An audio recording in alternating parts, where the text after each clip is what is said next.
खुलुमबाय बयखौबो दा बे समाव आं दंफैयो जोंमा हटेलनि लांगोनायाव दा आंजों लोगोसे दङ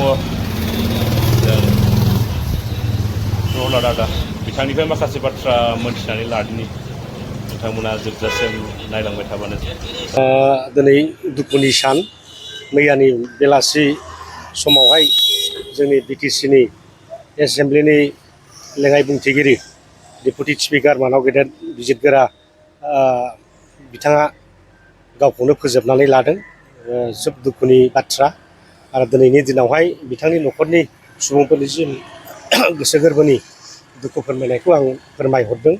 बिथां रुंसारि जानायाव दिनै बिटिसिनि जे राजनितिक बे गोबां खहा जादों। दिनैहाय बिथाङा सासे राजनितिक दैदेनगिरिल' नङामोन। थांनाय एबसुनि आन्दलन बिएलटिनि आन्दलन बे समाव बिथाङा सासे राफोद दैदेनगिरिमोन आरो बिथाङा खेबथाम दिनै इलेक्सन गेलेनानै देरहासार जादों आरो बिथाङा बिपिएफनि सरकारावबो इएम जादोंमोन। थांनाय बाराव बिथाङा एमसिएलए हिसाबै थादोंमोन आरो बेवहाय बिथाङा डेपुटि स्पिकार हिसाबै बिबान सामलायनो खाबु मोनदोंमोन।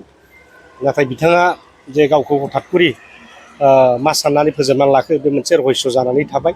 जेखि जाया मानो बिथांनि रुंसारि जानायाव बर' हारिया दिनै सुख'नो हायै खहा जादों।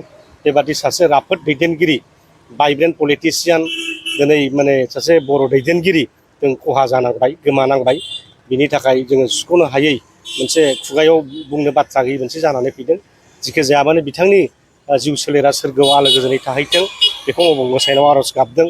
बिथाङा जोंखौ नाहरथों आरो बिथांबादि सासे राफोद दैदेनगिरि जाहाथे बयबो जानो हायो। इयुन जोलैया जाहाथे बिथांनि आदर्शखौ जोङो मानिनानै सोलिनो हायो। बिनि थाखाय आं जोंनि इयुन जोलै बिथांमोनखौबो खावलायगोन। बे रिजनखौ दासिमबो मिथिनाय जायाखै।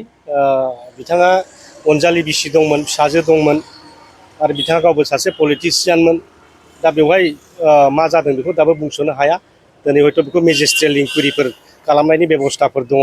दा बेखौ दिनै प्रसासन हिसाबै खालामगोन। बिथांमोना बे रहस्यखौ उनाव फोरमायहैगोन।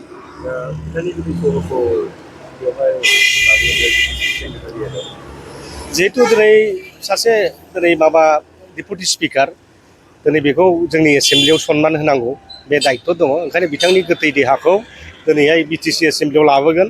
दसे उनावहाय जों बिथांखौ जोङो सरकारि भाबै जेबादि सनमान होनांगौ बेखौ होनाय जागोन आरो जोंनि बिपिएफ पार्टिनिफ्रायबो होगोन, बिजेपिनिफ्रायबो होगोन। समग्र बिटिसि बासिया दिनै बिथांखौ दिनै सनमान खालामगोन, दिनै बिथांखौ श्रद्धा जानायगोन। दा आं खावलायगोन बिथांनि आत्माया जिउमाया सोरगोआव आलो गोजोनै थाहैथों आरो जोंखौ अरायसम अनसायहरगोन।